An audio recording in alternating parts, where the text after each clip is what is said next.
Welcome to the F4 podcast, where your hosts, Brian, Brooke, Charles, and Vanessa, discuss all things faith, family, friends, and fitness. What is F4? Sometimes it's a glimpse into how we navigate the world, and sometimes it's a deep dive into how we handle the four main areas of our lives. If you want to have a healthier relationship with God, family, friends, and yourself, this podcast is for you. Thank you for joining us as we unpack this episode.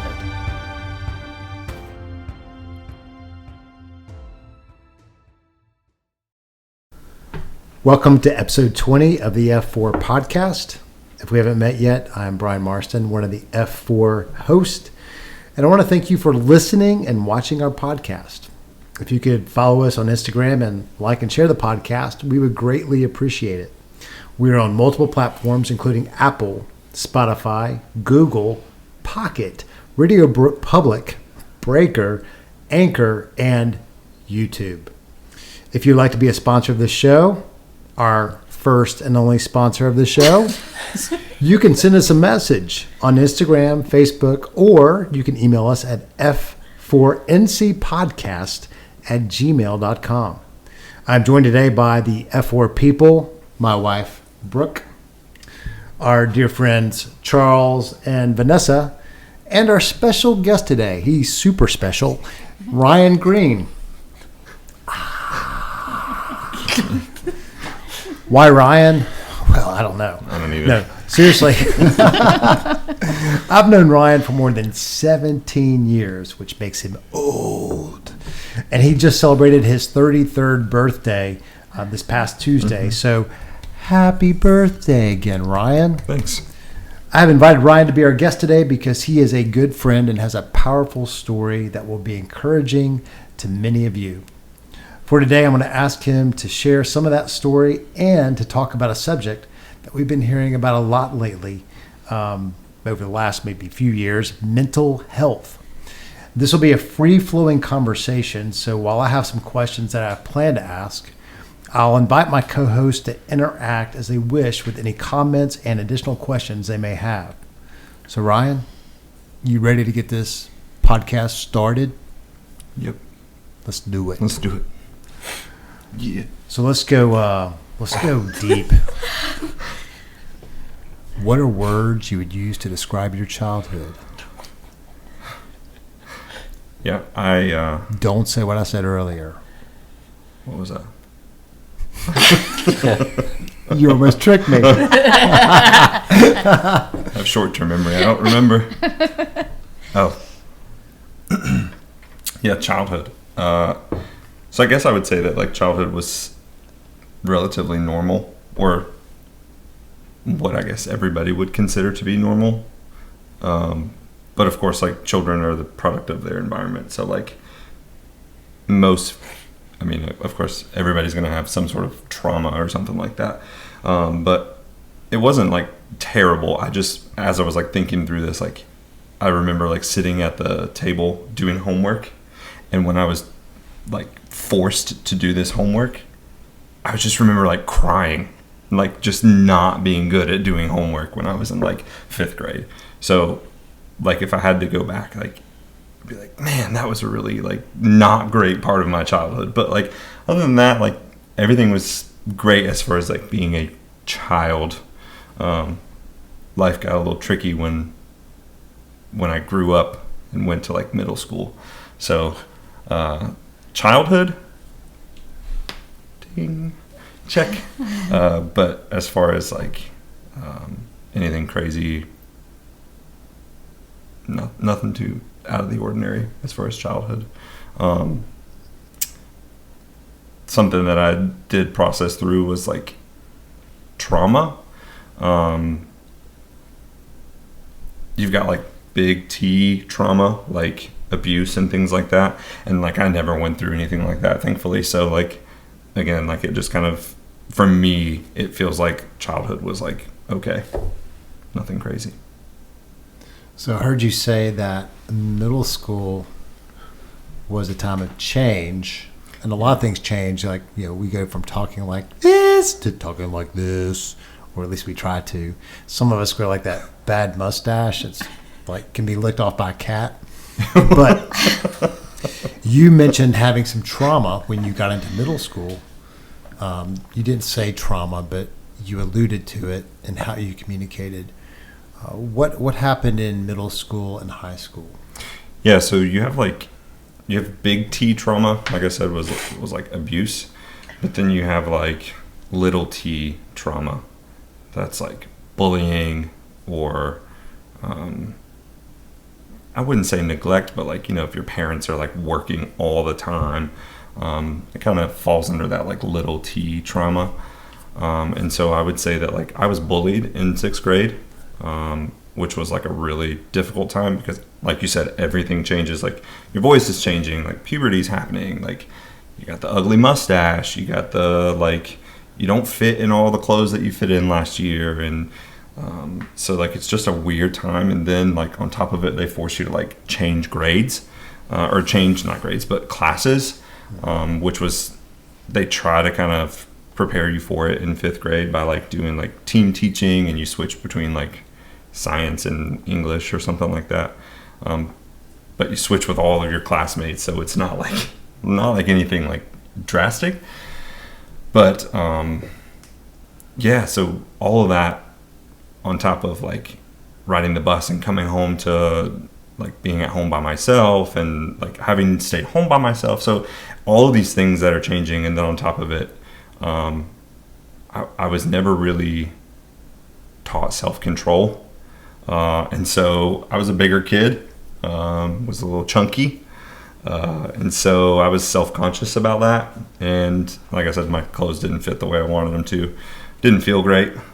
So going into 6th grade, you have to go to gym, you have to change clothes in front of everybody and all that stuff. And so I was bullied in 6th grade, and that really like took a toll on me. And so I would classify that as like a little T trauma. So yeah, that was tough. 6th grade was like the start of my like demise, if you will, the like downhill traveling.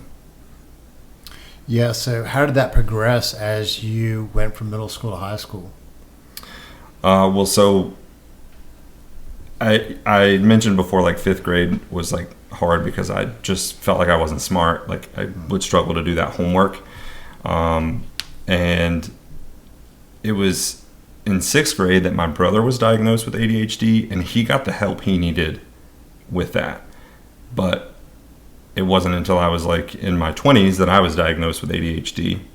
But I really could have used that help in 5th grade or even earlier to feel like I was somewhat successful at school. So in 6th grade, like it really all fell apart for me. I had not even made it to high school yet. But I went through some counseling in 6th grade and was able to power through to get to 9th grade. But the transition to high school was also tough. Transitions just aren't my favorite thing to go through. So yeah, I would say that like it was still tough to deal with going from like middle school to high school. The counseling that I got was phenomenal. It really helped me, like I said, power through. But it wasn't until like 10th grade that I really started to try to like discover myself and who I was. And so by doing that, I put on all the like baggy clothes to like hide my insecurities. And I put on, I grew my hair out really long to hide what felt like hiding, and express myself by, getting my ears pierced, engaging them, and just it was an outward expression of how I felt on the inside, but just dark and gloomy. Because the like I said, the counseling I got in 6th grade was great, but like it only got me so far. I didn't really get any more counseling after 6th grade. It was just kind of like, okay, we got you through that, and that's it. There's no ongoing like care. Was counseling through school, or was that outside? Was it outside of school? Was it something that your parents found outside of? Yeah, it was something that my parents found outside of school, because I'd actually because I struggled so hard and because I didn't know, they don't teach you like vocabulary for mental health in anywhere really. You're kind of left to your own devices to figure it all out, and so the only way I knew how to like get help was just to say that like I didn't want to exist anymore. And so like that's how that counseling came to be. Like my parents were like, well, you say you don't want to be here anymore, we need to get that squared away. Like we need to get you some help. So yeah, it wasn't through school. There was minimal support actually through the school system. Yeah. So I'm sorry you had to go through a lot of that. I think your story is actually not uncommon, yet it, at that point in time in your life, probably feels like you're the only one. it does. It definitely feels like you're by yourself on this journey, because it's a lot. Like I said, there's no vocabulary, so you don't even know what kind of words to put to the feelings that you're having, Yep. let alone express them. Mm-hmm. And so I felt like I needed to express them by just like saying like, give me some attention. And it wasn't like I wasn't given the attention from my parents. Mm-hmm. It was just like, I need some attention in this area of my life, but I don't know what's happening. Mm-hmm. There's no words for me to describe what's happening. So, yeah, just kind of throwing it out there like, hey, I need help. Like I'm going to kill myself. I don't want to be here anymore. Yeah. Was like, it got the ball rolling. Yeah. I'm glad you had the courage to at least put that out there. Right? Well, yeah, I guess so. It seems courageous, but a lot of people think that maybe it's like cowardly to express that. But yeah, it's definitely courageous to even verbalize it, because not many people verbalize it when they have a plan in place. What do you think about the shame that comes with putting that out there in the atmosphere, so to speak, and how you being at that point in your life in middle school, Mm-hmm. you don't know how that's going to land. I had no idea. No idea how I was going to land. Had no idea. Like, I'd never even seen somebody say that. Never seen, like, an end result to that. So, like, just putting it out there was my last resort, really. Like, I didn't know what else to say or do. Yeah. So. I saw the 10th grade / 11th grade version of Ryan after he'd gone through a bunch of that stuff. Yeah. With the long hair and the gauges and the baggy clothes. The long black hair. Yeah. Black hair. And you're really a ginger. Natural redhead. Yeah. And It's probably a great look. yeah. I'm sure it made your eyes pop though. So Popping. I hid behind like all the baggy clothes, because again I was never really taught self-control, so I just ate my feelings, because again there's no vocabulary. And so I dyed my hair black because I thought it was a good look for my very pale white skin. And then to make sure that it looked as natural as possible, I dyed my eyebrows black too. Did you really? Yeah, I did. Yeah. I mean, at least you were consistent. Yeah, because my eyebrows were actually very blonde, red, non-existent. So I was like, well, I look silly with no eyebrows. So just put a little bit of that hair dye on my eyebrows. We were like, we're just going to do like 5 minutes. 5 minutes is too long for your eyebrows. Too long for your eyebrows. Yep, just in case That's anyone. for free. Just Yeah, a in little case PSA. anyone, Free? Okay, good to know. Thanks. anyone wants to dye their eyebrows, But you could sponsor the show. Yeah, please. just for men. We're looking for you. Less than 5 minutes for sure. Definitely go. I never did it again. Yeah. I immediately tried to like undo what was done with like Dawn dish soap. That doesn't work either. So yeah, No. that was black, just big black. big black eyebrows. Yeah. And for someone who didn't like the kind of attention you I were did getting, not want the attention. Yeah, that's just like putting a spotlight on you. I was mortified. Yeah, yeah. I probably actually didn't go to school for a couple of days after that, just so that like I could, They could tone down. yeah, keep washing it with the Dawn dish soap. Yeah, just to try to like, I mean, it gets the oil like, you know, you see the commercials of like the ducks The covered ducks. in the oil. Yeah. Yeah, it's environmentally very friendly. Not for your eyebrows. So, And so apparently not for the environment, but did you do the little mustache you had going on? No, so I actually shaved that. Thank God. Yeah. Yeah, I didn't know. No. Mm-mm. That would have been bad. So, were there any other events or like traumas that happened during your high school time that influenced your behavior? I mean, high school sucked.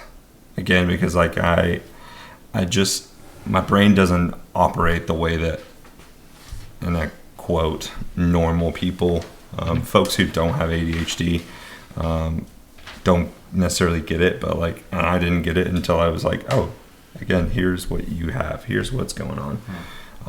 So I just failed through high school. I mean, I took all kinds of remediation and took tutoring and test after test after test, and like it was just never caught that like I just sucked at high school, because I really learned some good like masking and like coping skills to be able to make it seem like I could fake it till I made it. And I essentially did. Like I probably shouldn't have graduated high school, but I did. But yeah, I made some poor choices as far as like friends. I hung out with all the people who dressed the same way and acted the same way. Kind of entertained the idea of like getting into some recreational drug use. You know, I would say most folks in high school do that, but not recommended. But yeah, so I just powered through and continued to grow my hair out regretfully, and I stopped dyeing it. Thankfully, my grandmother stepped in and said, like, I'm gonna help you. Like, So your grandmother gave you a makeover? essentially, yeah. She was like, let's take you to like a salon and like have your hair done. So like, she went and paid lots of money to. Is this Maisie? No, not Maisie. It was it's my grandpa's. It's my step grandmother, I guess, if you will. Wow. Billy, yeah. She like took me to like have my hair cut, and like I was just like pampered, man. Like they stripped it. It was like nasty orange. Like it's orange right now. It's red, but like it was just nasty. It's like natural. just the. You know, instead of nasty, it's that's natural. This is natural, yeah. That's right. Yeah. She was just tired of looking at it. Like at Christmas, she was like, your Christmas gift was, I'm going to take you to have your hair done. Ooh, you know what? Vanessa is having an epiphany now for future stuff with people in Oh, her no. life that she wants to have Oh, things no. fixed. He finally got his hair cut. He got his hair cut. He being When was that? Thursday. her son. Oh. Yeah, my 15-year-old son. Did you see him before? When's the last time you've seen him? Before today? Would have been at church. I saw him at church a couple weeks ago. Oh, It looked normal. Thank you. I thought it was fine. Thank It you. was too long. No, thank you. For his What are your mom. thoughts? it came down like this and then went whoop. It like poofed out from where he tried to keep it behind his ear and tucked back, and it kept falling forward. It really just needed to be thinned out. You know, when he went, that's one of the things Josh did. He took those, you know what I'm talking about, The those thinning shears. the yeah. thinning shears With the teeth. It was just like, really, yeah. and it looks much better. It does. Those things scared me because they would like start way up at the top and then chunk them, and I was like, wait a minute, Yeah. you're not cutting my hair here. No, You they're thought just- you were going to look like Charles. yeah, they were just thinning it out. Yeah, no, it was yeah. I never thought, oh wow, he needs a haircut. Every day. I thought But that every day. I think for a because long I time. used to do that though. My hair used to Yeah. be really long like that, and my hair was really curly too, so it was a hot mess. So that like whatever that thing is, that was normal for me. Yeah, it was everywhere, and I used to part it down the middle. Oh god,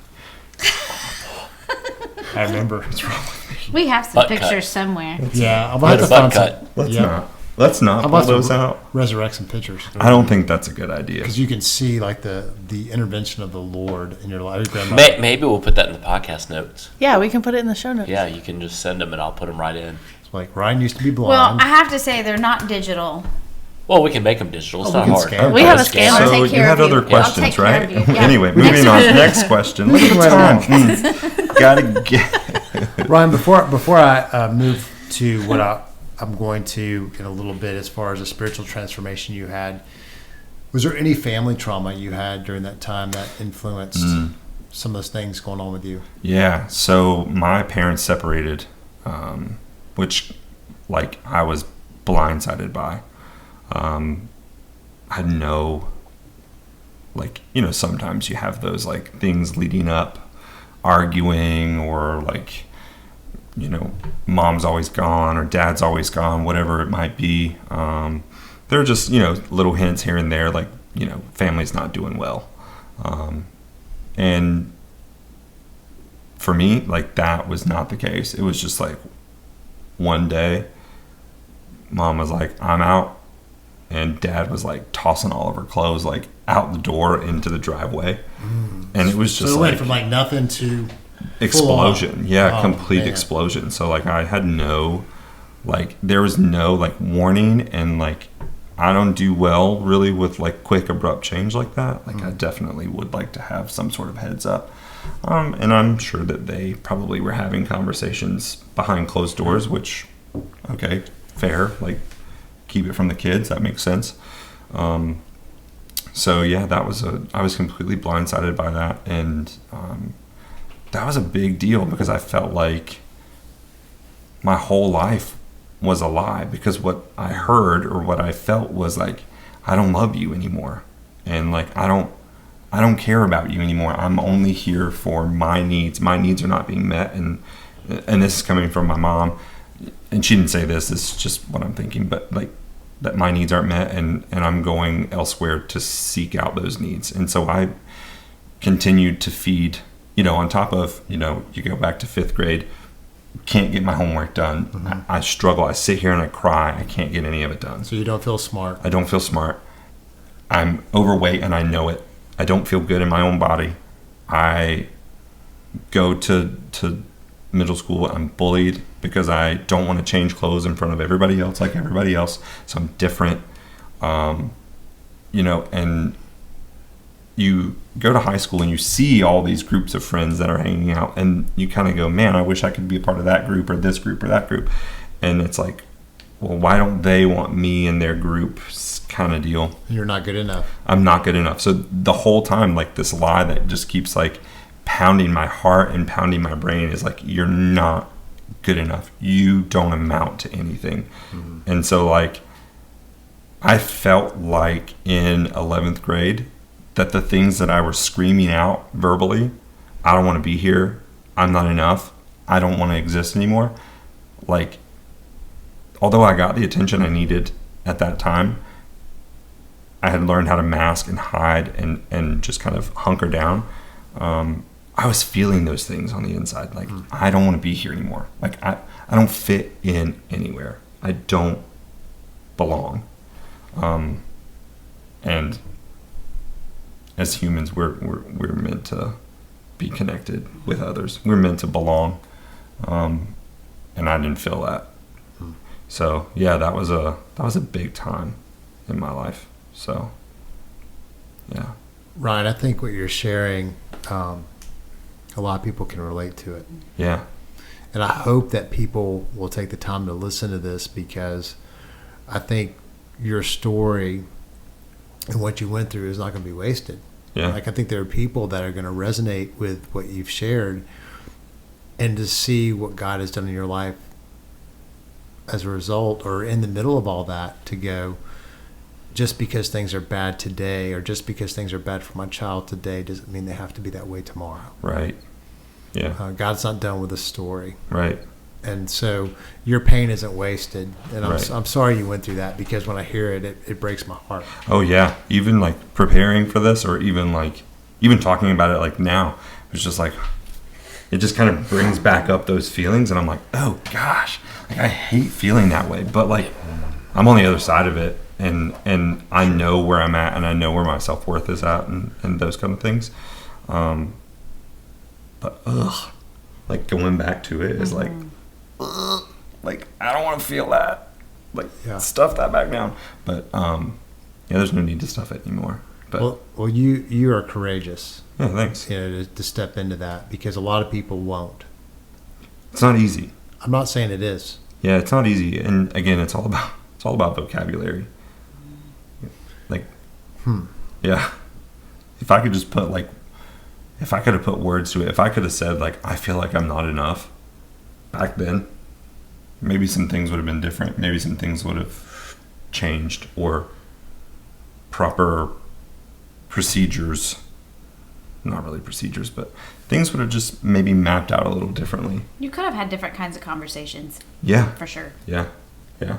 For sure. Before I move on, I want to ask you guys, as part of the F4 podcast team, if you resonate with anything that Ryan has said so far. And if so, whatever you're comfortable sharing, if you want to speak into that. I know Charles and Vanessa, you haven't had a chance to really say anything, so I just want to afford you that opportunity. It's certainly not an obligation. Brooke, you've said a little bit, but not a whole lot. So is there anything that you would say at this point of the podcast that has hit home with you?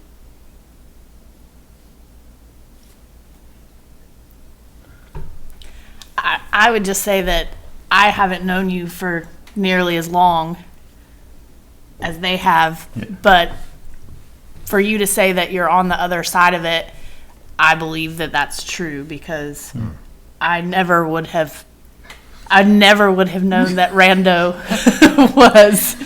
That's her nickname for Ryan. Vanessa, again, she is a nickname. Queen. Assigner, Queen. Yeah, Brooke prefers Queen. Slay queen. Yeah, it's Queen. Charles Your favorite. likes the current lingo, which now Brooke has reminded me we need to make sure we drop some of that in this podcast. No. Stop it. Slay. No. But I've always known you to be a confident, kind, caring person who puts themselves out there Yeah. and wants to be a part of things that are going on. So, Thank you. yeah. Yeah. It didn't always used to be that way. Well, I'm learning that. I used to be mean. When Brian met I mean, me. you could still be a little snarky, but it's funny. Yeah. I do that. I think I do that because it gets the reaction. Because it gets a little chuckle. But yeah, when I met Brian, I used to sit in the back of so the only reason why I went. So Ryan was part of the youth ministry I led years ago, and that's how I met him, through the Summit Church. And Ryan was attending at the time, so I'll let him pick it up from here. But the only reason why I was attending was because the youth pastor at the time promised us coffee on Monday mornings before school At Starbucks. at Starbucks. That he would pay for. He would pay for on That's his steep. out of his Wow. pocket. Yeah. So now, mind you, It wasn't you that many know- kids. right? You know that the youth ministry as it is today. Yep. But there were probably only 8 of us At the most. maybe less. And all 8 weren't showing up for coffee. Got it. So if you just went to Glen and East, those were the two. If you went to Glen or East and drove, you could Got it. meet on Sunday morning. I mean, on Monday morning for coffee Got it. before you went to school. Yeah. And so that's what he promised. So like me and 2 other folks would go to the youth ministry on Sunday night, show our faces, but we would sit in the very back and make those snarky comments to everybody about everybody, like picking on. It's like those 2 Muppets that sit up in the balcony. Yes. Oh, yes. 2 old men. Yeah. Yes. Yes. That were like the Roger and Ebert. They were awesome. Yeah. Yes. Waldorf or whatever I his forgot name the is. names. Yeah. That was me. That was me and my 2 friends. We would He sit in was the a back. scoffer. You were that. I mean, scoffer is probably the Yeah. best word I can think of. Yeah, absolutely. Like everybody's like up singing and having a good time, and we're just like, what is this? Like, I'm here for the coffee, and we would just set it. I mean, we just were blatantly like, we're just here because we get free coffee on Monday, and they're like, okay, sounds good. And you had free food a lot of times on Sunday. That's true too. Yeah, we got free food. Yeah. But then this guy shows up, No more free and food. he said, No more free food no for more you." coffee for you. You know what happened is the youth ministry started growing, and within less than a year, it went from Right. less than 10 kids to 100 kids. Can't And take so everybody it's to like, Starbucks. we're not paying for Yeah, we're not going to Starbucks. No, we go to Starbucks. You just pay for your own Yeah. Starbucks. Right. And definitely guess not who good. didn't go to Starbucks anymore? Ding, ding, ding. This Hey, guy. I mean, Yeah. makes sense to me. We stopped going as soon as he, like, I remember the day him and Brooke walked in with like 30 kids that all belonged to them. Sorry. 30 kids all belonged. No, but all Mine four, is 26. all 4 of their children, they come walking in and we're just like, who are these guys? Like, right. Traveling all the way from Georgia. Right. Okay. But like, I think you guys met up with us the next morning. Like, I don't remember who the pastor was at the time. It was Jonathan. The youth pastor. It was Tom Hackelman was in like an interim role. Okay, that's So what it I thought. had been Michael Sullivan. And Okay, so then- I wasn't there then. It was just Tom that I knew. So And Tom was there. Tom met. It was like Tom, I guess, invited you to meet with us on Monday morning. Yeah, and then it was like that next Monday morning. It was like, hey, this is your last free coffee. Enjoy it. Not getting it anymore. And I was like, I will, and I will not be back. Did not show my face again for like 2 years, right? Yep. Wow. Mm-hmm. So that is a really good segue to you had a life-changing experience a couple years later. Tell us a little bit about that. Yeah, so I don't really know. Okay, yeah, I do know.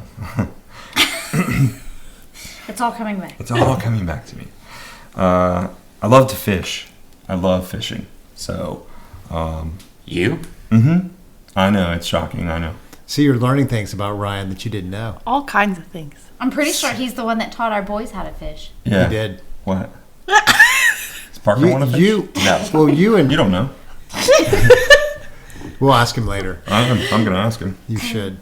So, yeah, you and Donovan were a big part of that. Yeah, so at the student ministry, you break up into small groups. You have a small group leader, age specific, gender specific.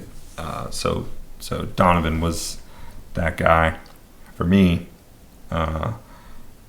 and we just connected periodically. He was actually an excellent small group leader because he would continue to reach out, even though I was like, get lost. Like, he continued to reach out. And so one day I was just like, man, I really want to fish. And he lived in an area where there was a pond right across the street. So I went to his house and, well, it wasn't, technically I just showed up because I knew he had a pond right there. Didn't Pond was sweet. Yeah, it was loaded with fish. So I was like, oh, I want to catch some fish. I want to feel good. I'm going to go fish there because I know I'll catch some fish. So I went over there and he comes walking outside and he was coming to like run us off because he's like, nobody's allowed to fish over here. He was like, oh, hey, like, I haven't seen you in a long time. Like, So we just kind of connect. He invites me to come back to Impact. At this point, I'd already graduated high school. I had also took my senior photos with my really long, like straight hair, which is now at this point naturally red, no longer black. Didn't dye my eyebrows anymore, thankfully. So I had cut my hair. I had just made some like outward, like visible, like changes to my appearance. I was going to the gym like twice a day. I was enrolled in the community college because that's just what my dad said. And he was like, go to school full time or get a job full time. And I was like, I'm not working. So went to school full time. But anyway, Donovan saw me and told me to come back to Impact. And I was like, I've already graduated. I don't belong there anymore.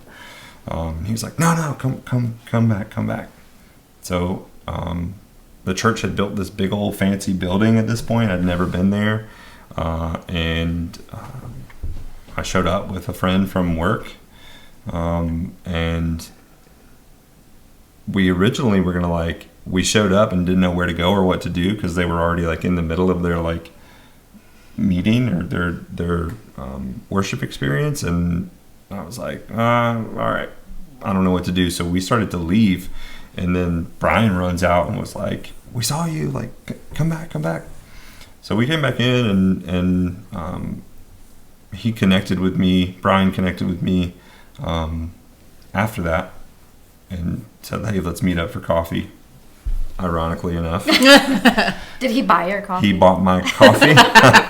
Full circle. The circle of life. He did. He bought my coffee and we sat down and he just asked some questions about like what has changed in my life and like what my relationship with God looked like. And I was like, I don't really have a relationship because I'm just fearful of like, I'm going to screw up and I don't want that wrath because from what I've heard, it's tough and I don't want to deal with that. So if I just kind of kept it at like arm's length, like if I don't discover what's on the other side, then I don't have to deal with it.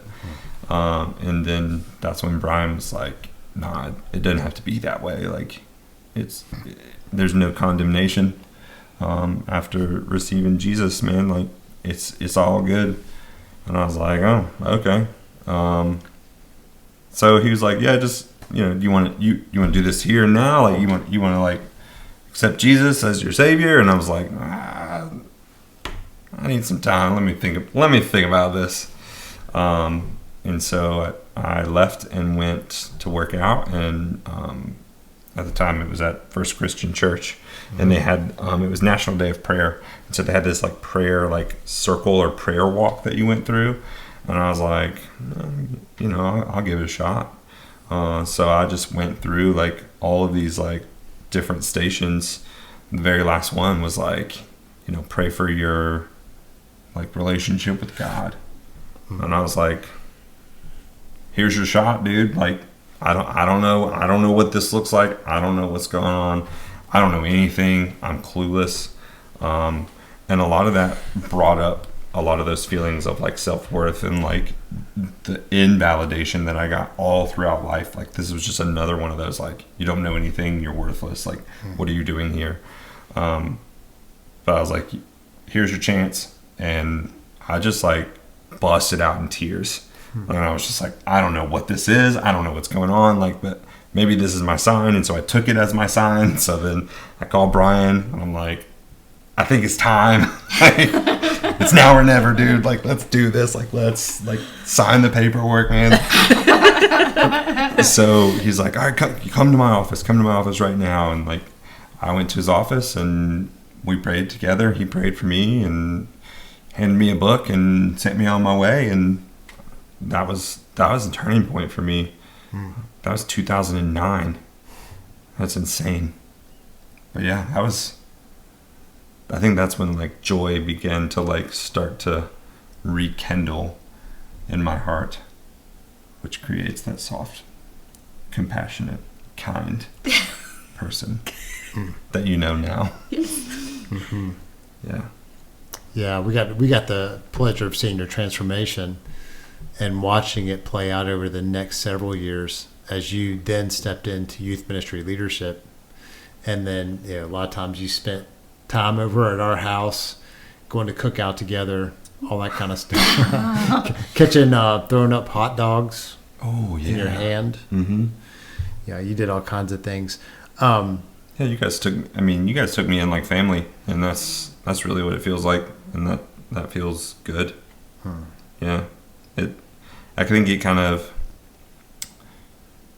it plays into like the self-worth, like knowing that like I don't have to do anything, and like I can be you saw the worst parts of me, and the better parts of me, and you guys were like, I don't care, you're worth it, you're worth like being here, you're worth being in our family.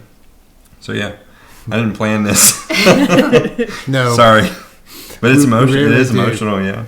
God does, though. He plans these moments. Yeah. So thanks for that. Thanks for knowing that I was worth it before I knew I was worth it.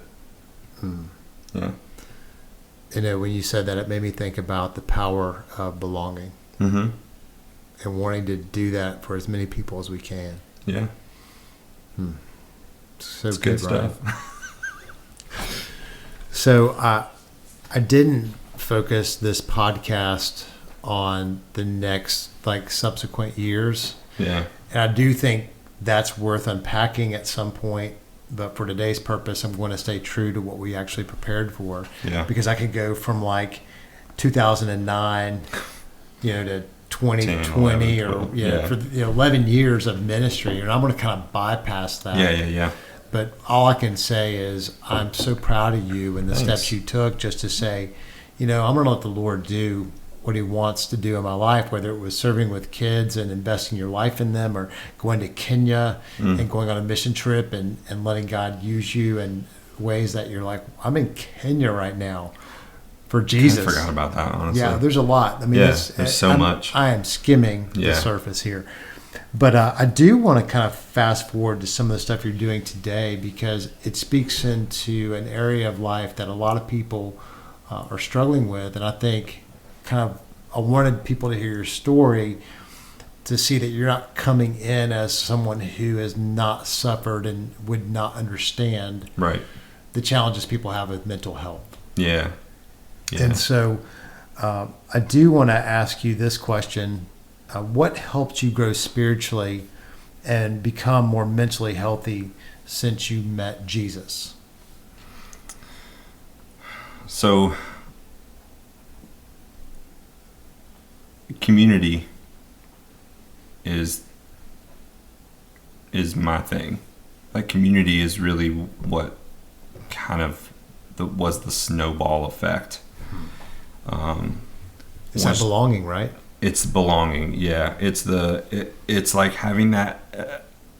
We're all hardwired for connection and belonging, and so like I was just craving it because for so long I had like just stuffed all of that and like just fit in kind of where I could, and so now I'm like taking better care of myself. I'm losing weight. I'm wearing, like clothes that are a little more like form fitting, and like I'm feeling better about myself. And then, like I've got this new dude, Jesus, like on my side, who like I didn't know before. I didn't know like what all came with that. But what came with accepting Christ and like putting myself into a position of growth there was community that was like just organic, and it felt right. It didn't feel like forced. And so like community was, making friends who made good choices and who cared about me and like reached out to me and sought after me was like, oh, this is healing. Like, this is good stuff. And it was like that very next week I made the commitment to myself that like I would be the last person at the table at cookout, and it was me and John Wietrick, And since that day, like the community that like I have just grown, or that has been just gifted to me, has been tremendous as far as like mental healing, but also just spiritual healing as well, like spiritual like awakening and growth, because iron sharpens iron. And so like people, you know, I have a general idea of which direction I want to go, but people are the vessel. People help you get there. And so that's it for me. You know, Brooke and I have talked about this a lot lately, and attended a graduation ceremony last night where this was spoken to again, that basically the guy was saying one of the things that we've been talking about, that if someone wants to really thrive spiritually, there are two main things, like two big things that they have to have present in their lives. And without those two things, you're not going to thrive spiritually. And one of them was a supportive community. Without the supportive community, whether it's people around you who are peers or people who are mentors or kind of a combination of both, you're not going to thrive. Right. It's impossible. Like you said, we're hardwired for it. Right. We went to a big stuff where the theme was wired. And so it just took me back to that, and I haven't thought about that in a hot minute.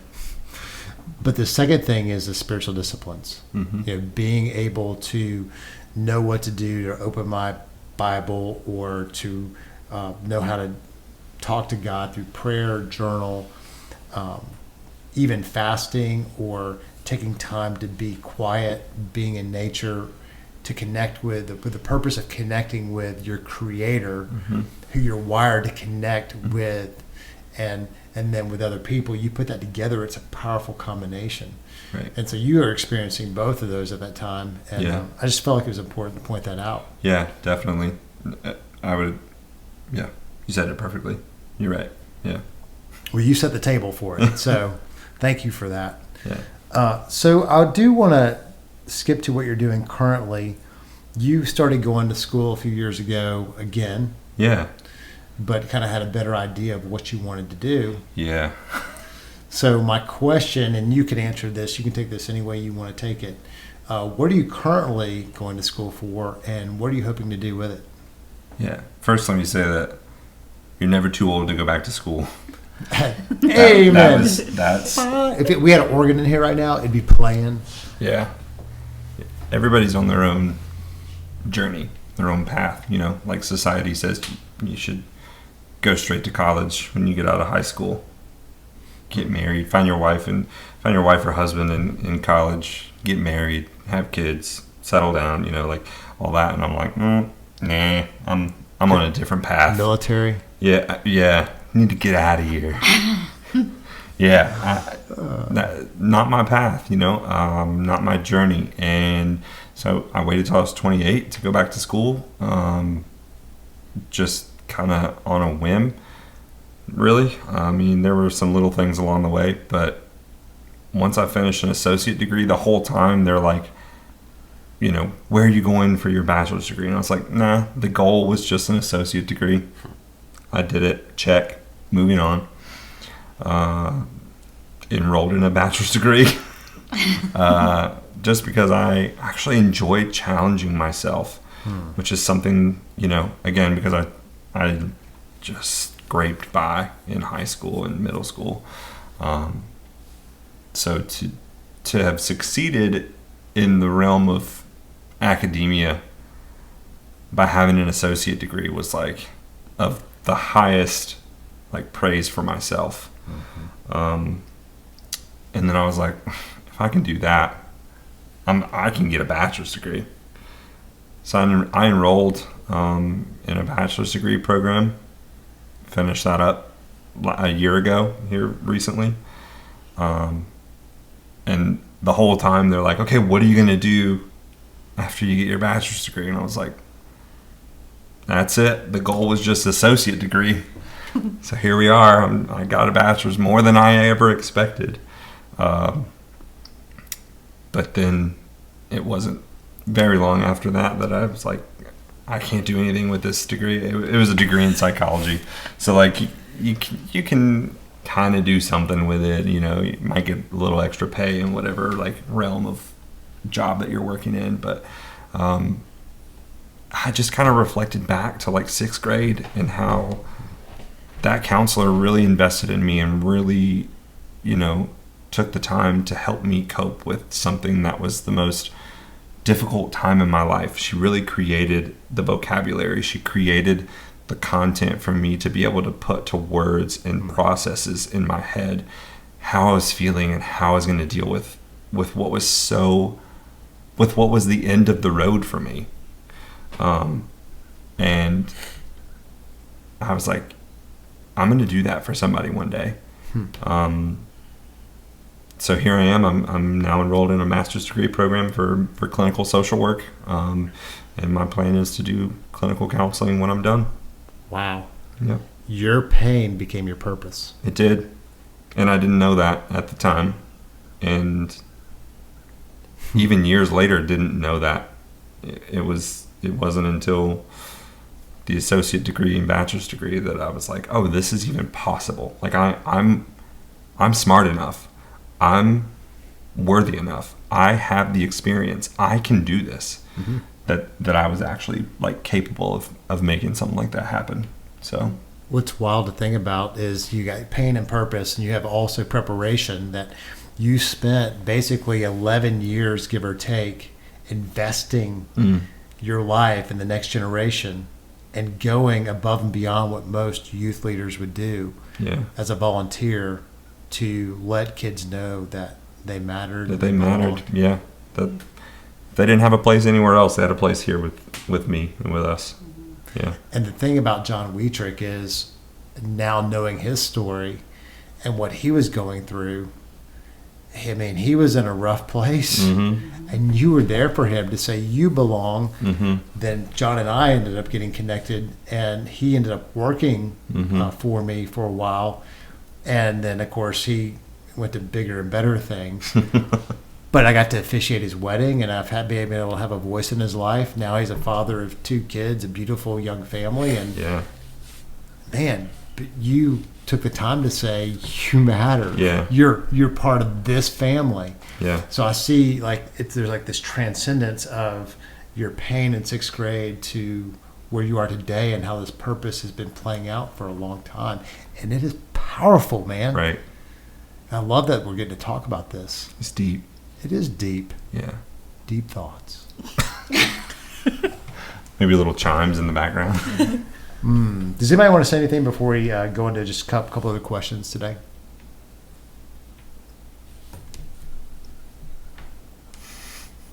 Everyone says no. So I'm going to ask you some more questions. You're still in the hot seat. Okay. So you've answered some of these that I had written down just in the course of our conversation. Yeah. Could you define for us what mental health is? I think people throw around mental health somewhat flippantly, and I'm not trying to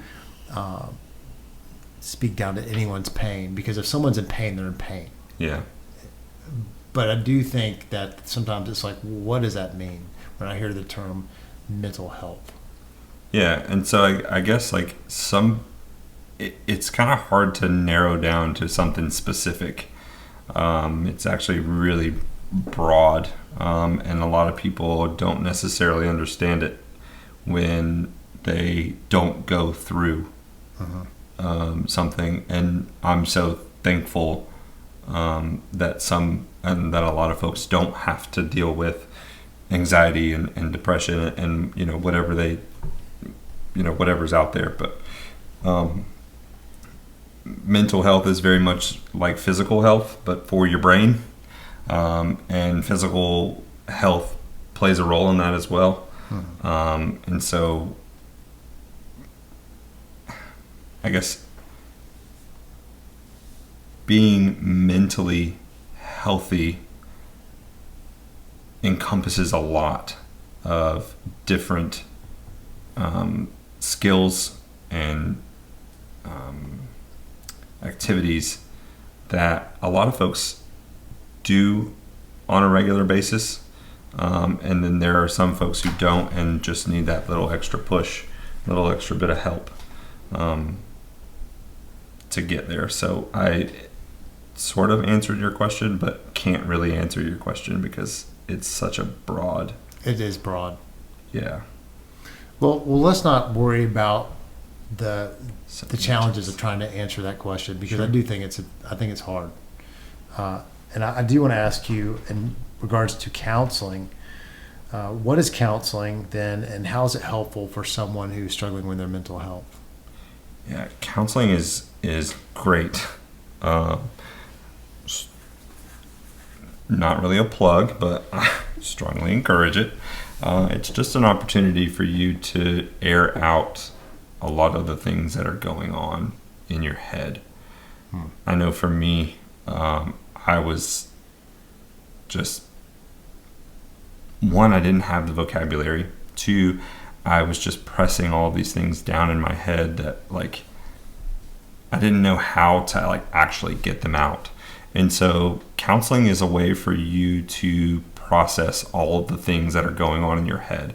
And, like, for me with ADHD, there are infinitely more things firing off in my head than anyone could ever comprehend kind of processing. So it's just like this rapid fire in my brain all the time of just thoughts. Which actually, come to find out, was like the defining, or the main reason why I was having anxiety, because it was just like there's so many thoughts going on in your head all the time. And then I've never really been able to shut off the negative thoughts to allow the positive thoughts to happen, because it's like all of my thoughts are just super negative, because it's hard to really explain, but it's because everything was always kind of negative in my life that my thoughts were always just negative. And so I had to have help shutting off those negative thoughts to then be able to create or to pull forward my positive thoughts, which then allowed me to discover that it was ADHD and not anxiety that I was actually having, which was great, fantastic. I think I've lost your original question. No, it was about what is counseling. And so I guess what I heard you saying was that being in counseling, or having a counselor to help you sort through the thoughts and the things that were going on inside of your brain, and the counselor helping you with vocabulary helped you to then navigate the things that were going on inside of your brain. Yes. So that you were no longer so overwhelmed by them that Right. you were experiencing anxiety as a result of the overwhelming feelings that you didn't know how to process. Right. So counseling helped you kind of Put it sort all of that out. Categorize everything that was going on. And a vocabulary being Created a vocabulary. a big part of it, so that you were able to say, this makes I me feel feel overwhelmed. this way. I Yes. feel, yeah. Mm-hmm. Yeah. Yes. So I wrote down a version of what you just said, which I think is fantastic. And it made me think, like, I had this visual of you being like this box, and you just got stuff bouncing around. Mm. And it's and all the stuff that's bouncing around is trying to find an outlet, and it's just trapped. Yeah. It's the snow globe. Yeah. Snow globe is The a snow great. globe inside your head, and counseling helps you settle the snow. That's a great analogy. And to set it free.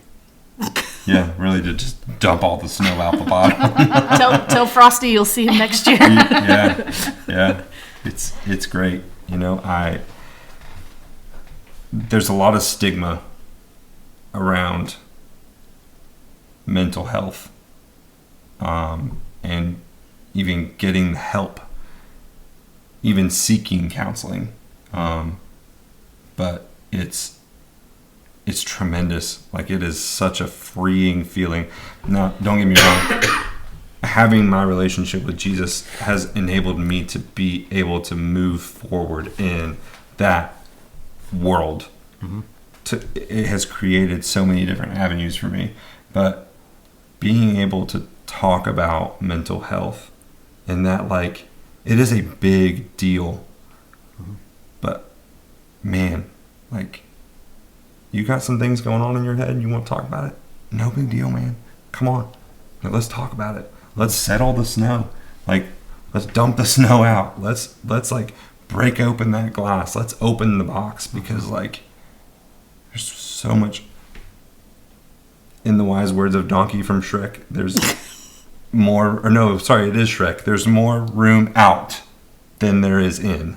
And it's just like you have to get it out, because otherwise, I mean, I spent so many years like shoving things down and like masking and faking it until I made it, that like that became my life. Like, it almost felt like inauthentic to be authentic.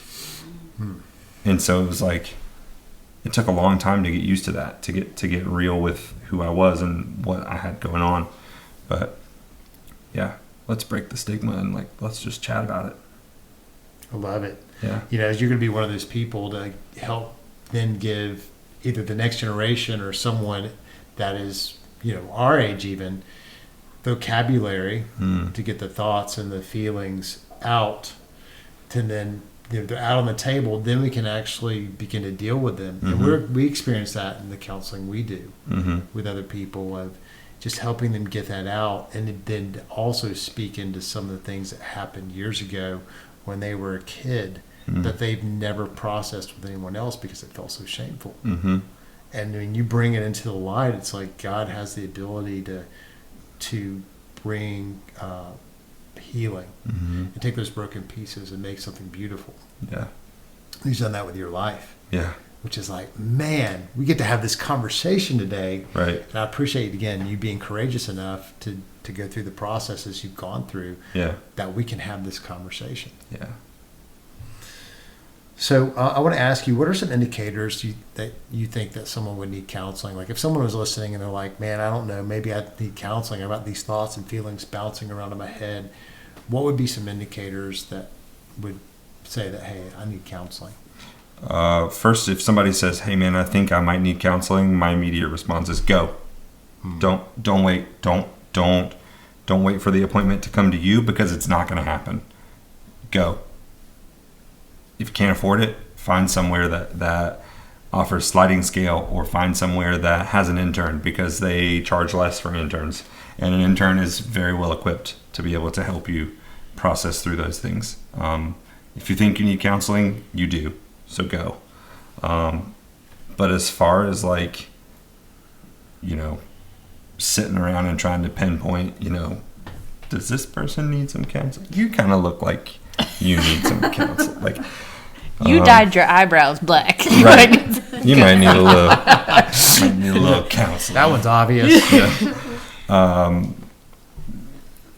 I interviewed a counselor once and was just kind of asking a similar question, and she said, you know, if you work in a donut shop all day long, are you going to get donuts after work? And I was like, probably not. I'm done with donuts. At the end of the day, I would assume. And she's like, yeah, I don't go and seek this out when I'm not working. I was like, okay, that's fair. And then she proceeded to share, you know, indicators.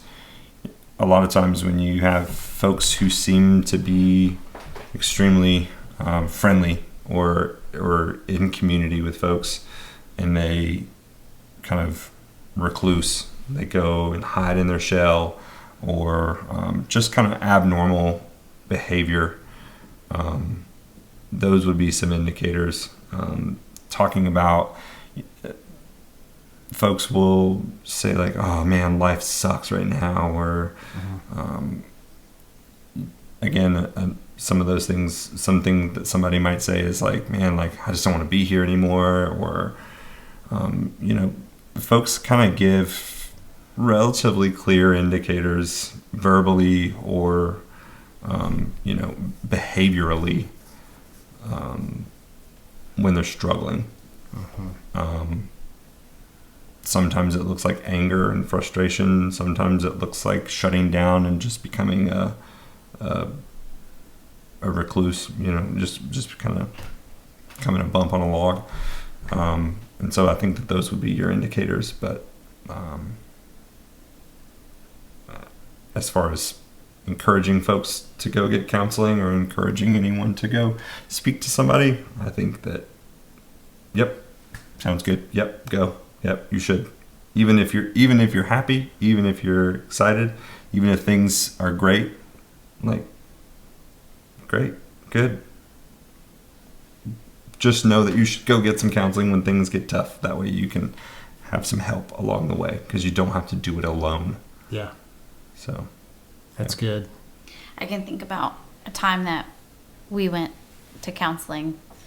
Oh, don't And- tell people that. Well, I'm we did. I'm just kidding. And it was kind of through a series of events, and counseling was part of the, the process. we'll see you out. Mm. Here's some counseling. Yeah. So I wasn't really excited about going to counseling. It's like, Yeah. I don't really need counseling. You need counseling. Right. I'm not the problem. You're the problem. You go get the counseling. But the counseling was very helpful to process those things that otherwise probably would have been just shoved down. Mm-hmm. But we were forced to go, and then the counselors were very good to say, let's talk about this. Mm-hmm. This seems to bother you. Yeah. Like, yeah, it bothers me. Wouldn't it bother you? So, Wouldn't you be upset? I'm but it allowed to was be really upset. helpful, and I am really grateful for it. Yeah.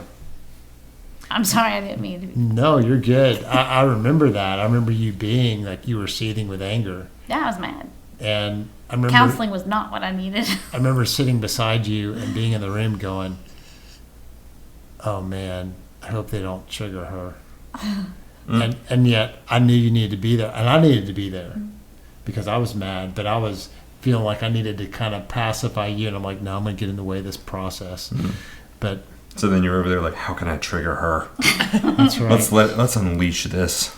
Oh, I could say something, but I won't. Oh. No, back then. Oh.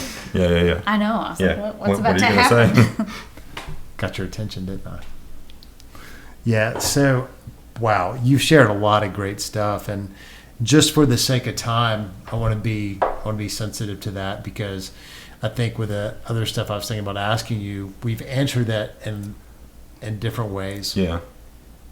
But I do want to give you kind of a final opportunity before we finish our time. If you were to say anything else to anyone that was listening today about mental health or someone who is struggling, what would you want to say to them?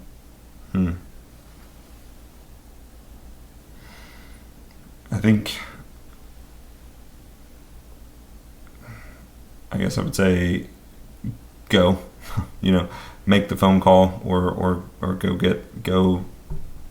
get some help. It's not always cheap. I know that. And we're working on that. But also like dig deep to find that vocabulary, because it's there. It's so important to have those words to be able to express what's going on inside. Yeah.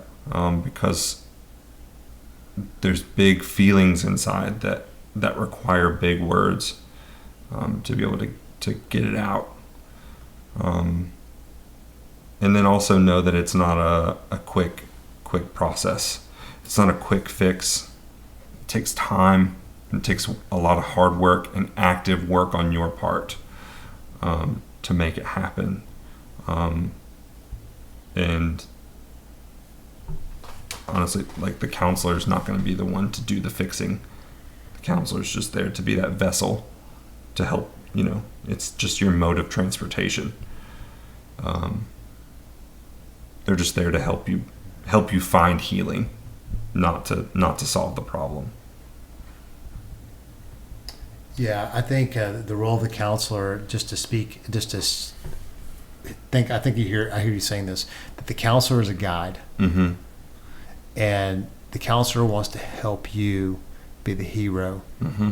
of your story. Mhm. Ultimately, Jesus is the hero, not to be super. What's the word I'm looking for? Doesn't matter. Jesus he is the ultimate hero, yet at the same time, you have the tools that God has placed in you Mm-hmm. to not have to be dependent on an outside person to sustain you. Mm-hmm. He sustains you, Mm-hmm. but he's giving you what it takes to then move forward with him in supportive community. Yeah. And a counselor's role is to be that guide, Yeah.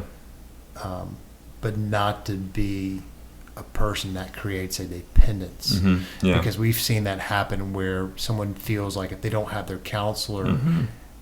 and I'm talking long term, Yeah. because it is a process, Mm-hmm. that they can't make it. And a counselor is not doing a good job if they're not freeing that person to be self-sustaining in Sure. most cases. And that's Yeah. my opinion. Yeah, I would say to that, I would say, no one knows how long their journey is. And that's the challenge. It is the challenge. However, a lot of the stuff that we talk about in school is termination of the relationship between the counselor and the client. That is something that insurance creates. That's a whole nother podcast for a whole nother Necessary ending. whole other topic for a whole other podcast. But that's something that insurance creates, and it could take years upon years for ultimate healing to come about. Mm-hmm. And some folks may never receive ultimate healing other than with their relationship with Jesus, and that's okay. Mm-hmm. That's okay. Even if there may be a little bit of dependence on the counselor, that's okay. As long as healing is being brought. That's okay. When you said that, it made me think that we will ultimately be healed Mm-hmm. on the other side of this Mhm. earthly life Yeah. if we have a relationship with Jesus Yeah. by putting our faith and trust in him. That's where ultimate healing is discovered, because none of us will ever be there until we're there. Right. Man, Ryan, I have loved having this conversation with you Yeah. and loved having you guys be a part of it today. You haven't said a whole lot, but Ryan has been our featured guest, and we haven't had an opportunity to do that a whole lot. Yeah.